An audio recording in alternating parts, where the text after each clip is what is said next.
السلام علیکم ورحمۃ اللہ۔ جی پیارے بھائی، آپ نے ویڈیو بھیجی ہے مدرس حرم مکی عبدالرحمن مکی دیوبندی حیاتی کی۔ مکی سے سوال ہوا 20 رکعت تراویح کے تعلق سے۔ مکی نے جواب دیا کہ یہ دور ایسا نہیں ہے کہ فروعی مسائل کے حوالے سے بحث و مباحثہ کیا جائے۔ دور جیسا بھی ہو، فروعی مسائل ہوں یا دیگر مسائل ہوں، ہر بندے کو یہ حق حاصل ہے کہ وہ کسی بھی مسئلے کے اندر تحقیق کرے اور کتاب و سنت کے دلائل کے ساتھ صحیح بات تک پہنچنے کی اور صحیح مسئلے تک پہنچنے کی اپنی کوشش کو پورا کرے۔ عبدالرحمن مکی نے تراویح 20 رکعت تراویح، 11 رکعت تراویح، 8 رکعت تراویح، اس تعلق سے جو کچھ کہا کہ 20 رکعت تراویح ثابت ہے، تو ایسا قطعاً درست نہیں ہے۔ مکی کا کہنا ہے کہ جمہور کا فتویٰ ہے کہ تراویح 20 رکعت ہے۔ یہ فتویٰ کہاں پر ہے؟ اس کا کوئی حوالہ نہیں۔ عبدالرحمن مکی نے حرم مکی میں بیٹھ کر کذب بیانی سے کام لیا کہ حضور صلی اللہ علیہ وسلم کے زمانے سے حرمین میں 20 رکعت تراویح پڑھی جا رہی ہے، اور عبدالرحمن مکی نے حرم مکی کے دوسرے فلور پر بیٹھ کر کذب بیانی سے کام لیا کہ حرمین میں کبھی بھی 8 تراویح نہیں ہوئی۔ تو حرمین میں حضور صلی اللہ علیہ وسلم کے زمانے سے 20 تراویح نہیں ہے۔ خود پیارے نبی علیہ الصلوۃ والسلام نے 11 رکعت ہی پڑھی ہے، 8 رکعت تراویح اور 3 وتر۔ اور حرم مدنی میں مسجد نبوی کے اندر پیارے نبی صلی اللہ علیہ وسلم نے 3 دن صحابہ کرام رضوان اللہ علیہم اجمعین کو تراویح کی نماز جماعت کے ساتھ پڑھائی۔ اور اماں جی عائشہ رضی اللہ عنہ کی روایت، تو آپ صلی اللہ علیہ وسلم نے آپ رضی اللہ تعالی عنہ نے فرمایا کہ آپ صلی اللہ علیہ وسلم رمضان اور غیر رمضان میں 11 رکعت سے زیادہ نہیں پڑھا کرتے تھے۔ اور ہم سب جانتے ہیں کہ نبی علیہ السلام کہاں رہتے تھے؟ آپ کی مستقل رہائش حرم مدنی تھی۔ تو پیارے نبی نے مدینے میں 8 رکعت تراویح 3 وتر ملا کر 11 رکعتیں پڑھی، رمضان میں بھی اور غیر رمضان میں بھی۔ اور خود پیارے نبی علیہ السلام نے 3 دن صحابہ کو تراویح جماعت سے بھی پڑھائی اور پھر پڑھانا چھوڑ دی کہ کہیں ذوق شوق کی بنا پر یہ نماز فرض قرار نہ دے دی جائے۔ عبدالرحمن مکی کہتا ہے قیام اللیل تراویح الگ الگ چیز ہیں۔ قیام رمضان، قیام اللیل، تہجد اور تراویح یہ ایک ایک چیز ہے، یہ الگ الگ سے کوئی علیحدہ چیز نہیں ہے۔ رمضان کے علاوہ ہو تو اسی کا نام قیام اللیل ہے، رمضان ہو تو اسی کا نام قیام رمضان ہے، اور یہی قیام اللیل تہجد ہے، اور یہی قیام رمضان تراویح کی نماز ہے۔ عبدالرحمن مکی کہتا ہے کہ حضور صلی اللہ علیہ وسلم نے 4 رکعت پڑھی، اور یہ تہجد کی بات ہے، تو یہ تہجد ہی تو قیام اللیل ہے، یہ قیام اللیل ہی تو رمضان میں قیام رمضان ہے، اور یہی قیام رمضان ہی تو نماز تراویح ہے۔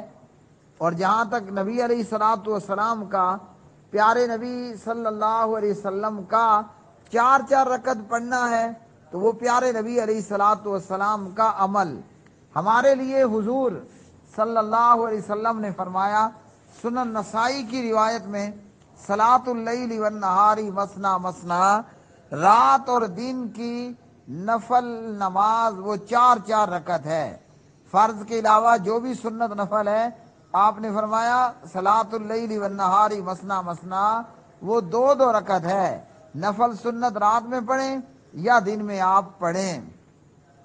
تو حضور نے خود 4 رکعت کر کے تہجد پڑھی، حضور نے خود 4 رکعت کر کے تراویح پڑھی، حضور نے خود 4 رکعت کر کے قیام رمضان کیا، حضور نے خود 4 رکعت کر کے قیام اللیل کیا۔ یہ سب ایک ہی نماز ہے۔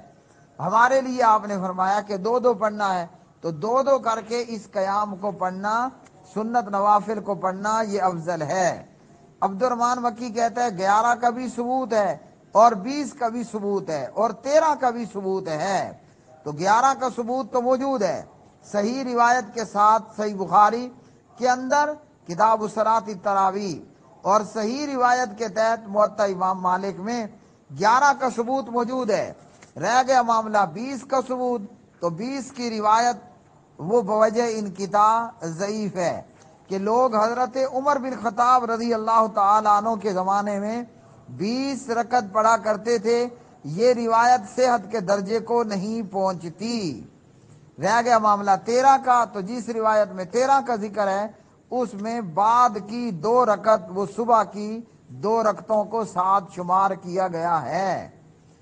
اور مکی کہتا ہے کہ خلفائے راشدین کا عمل ہے 20 رکعت تراویح، تو یہ بدعت کیوں ہے؟ تو بات یہ ہے کہ جناب عمر رضی اللہ تعالی عنہ نے 20 رکعت تراویح نہ پڑھی، نہ 20 رکعت تراویح پڑھنے کا کہا۔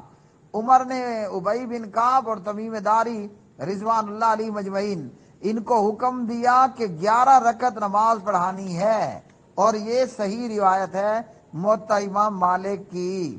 تو خلفائے راشدین کا عمل ضرور حجت ہے، لیکن بات یہ ہے کہ وہ 20 پڑھنا ثابت تو ہو، تو 20 کا پڑھنا صحابہ سے بھی ثابت نہیں، حضرت عمر نے ایسا کوئی حکم نہیں دیا۔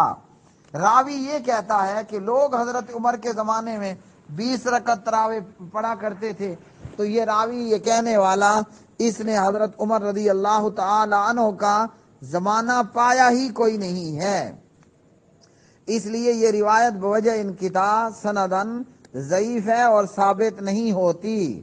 یہ روایت سندن ضعیف ہے اور ثابت نہیں ہوتی ہے۔ 20 رکعت تراویح کو سنت رسول صلی اللہ علیہ وسلم کہنا، یا 20 رکعت تراویح کو صحابہ اور عمر کی رضی اللہ عنہ مجمعین سنت کہنا، یہ سوائے تقلید کے اور سوائے امام پرستی یا سوائے مسلک پرستی کے اور کچھ بھی نہیں ہے۔ آج کا دور تو مزید شعور اور دلائل کا دور ہے، اس لیے دیوبندیوں ہی میں سے مفتی طارق مسعود صاحب کا بھی یہ تسلیم کرنا ہے کہ 20 رکعت تراویح کی روایات سندن ضعیف ہیں، اور دیوبندیوں میں سے ہی حضرت مولانا طارق جمیل صاحب کا بھی یہ تسلیم کرنا ہے کہ 20 رکعت تراویح کی روایات سندن ضعیف ہیں۔ کمال یہ ہے کہ ایک بندہ حرم میں بیٹھ کر اور حرم مکی میں بیٹھ کر اور درس و تدریس کی مسند پہ بیٹھ کر تقلید کی وجہ سے، امام اور فرقہ پرستی کی وجہ سے اس قدر ڈٹھائی سے، کس بیانی سے کام لیتا ہے کہ حضور کے زمانے سے 20 پڑھی جا رہی ہیں اور ہمیں حرمین میں کبھی 8 رکعت تراویح نہیں ہوئی۔ پھر کہا کہ کچھ لوگ، کچھ نادان نوجوان صحابہ پر اعتراض کرتے ہیں، تو کسی بھی اہل حدیث نوجوان کا صحابہ اکرام رضوان اللہ علیہ مجمعین پر کوئی اعتراض نہیں۔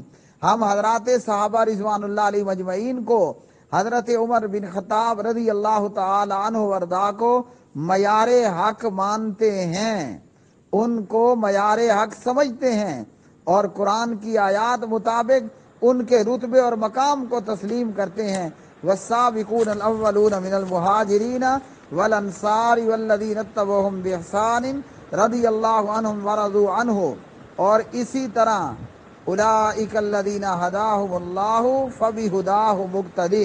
یہ صرف اہل حدیث کے خلاف ایک پراپیگنڈا ہے کہ جناب اہل حدیث حضرت عمر پر اعتراض کرتا ہے یا اہل حدیث صحابہ کو معیار حق نہیں سمجھتا، تو یہ بھی کذب علی کذب بھی ہے، جھوٹ پر جھوٹ ہے۔ تراویح کی سنت تعداد وتر سمیت 11 ہے، یہ ہے سنت تعداد، اور اگر سنت کی تعداد کو سمجھ لینے کے بعد، مان لینے کے بعد، تسلیم کر لینے کے بعد، پہچان لینے کے بعد کہ ایک بندہ مومن یہ جان لیتا ہے کہ تراویح کی سنت تعداد، قیام اللیل کی سنت تعداد، قیام رمضان کی سنت تعداد، نماز تراویح کی مسنون تعداد، وہ وتر سمیت 3 وتر 8 تراویح، وہ 11 ہے۔ اب اس کے بعد اگر کوئی 11 سے زیادہ پڑھے، وہ 20 پڑھے، وہ 25 پڑھے، وہ 40 پڑھے، جتنا زیادہ مزید رکھتے پڑے گا، مطلب 11 پڑھنے کے بعد وہ مزید 7 رکھتے پڑھ لیتا، مزید وہ 9 رکھتے مزید پڑھ کر 20 پوری کر لیتا ہے۔ تو سنت تعداد کو پہچان لینے کے بعد جو شخص جتنا زیادہ قیام رمضان یا قیام اللیل کرے گا اضافی نوافل پر، اسے اضافی بونس اور اضافی ثواب حاصل ہوگا۔ ہاں یہ معلوم ضرور رکھنا چاہیے کہ تراویح کی سنت تعداد وہ 3 وتر ملا کر 11 ہے، تو جو اس کے بعد مزید 20 پڑھے 40 پڑھے، جتنی رکھتے زیادہ پڑھی اتنا زیادہ وہ ثواب کا حقدار ہوگا۔ لیکن اگر کوئی دیوبندیوں اور بریلویوں کی طرح 20 رکعت تراویح ایسے پڑھے کہ جیسے تیز گام، تو 1 رکعت بھی نہیں ہوگی، اور یوں قرآن پاک کو جلدی جلدی پڑھ کر قرآن کے ساتھ زیادتی کرنا، نماز کو جلدی جلدی پڑھ کر نماز کا حشر بے حشر کر دینا اور نماز کے ساتھ زیادتی کرنا، 20 تو چھوڑ 11 تو چھوڑ، 1 رکعت بھی قبول نہیں ہونے والی، کہ حضور صلی اللہ علیہ وسلم نے فرمایا ارجع فصلی فإنک لم تصلی، جاؤ دوبارہ نماز پڑھو، لوٹ جاؤ، تم نے نماز پڑھی ہی کوئی نہیں۔ رواہ البخاری و مسلمون۔ www.youtube.com/حافظ اقبال سلفی چینل کو سبسکرائب کرنا اور بیل آئیکن دبانا مت بھولیے گا، تاکہ آپ کو روزانہ آپ کے نت نئے سوالات کا تسلی بخش، اطمینان بخش جواب قرآن و سنت، قرآن و حدیث کی روشنی میں ملتا رہے۔ واٹس ایپ پر مجھ سے جڑنے کے لیے 00923127974052 آپ کا بھائی حافظ محمد اقبال سلفی، خطیب و امام متولی، جامع مسجد اہل حدیث انصار السنہ، خالد بن ولید اسٹریٹ، گریڈ road, DI Khan, KPK، Pakistan.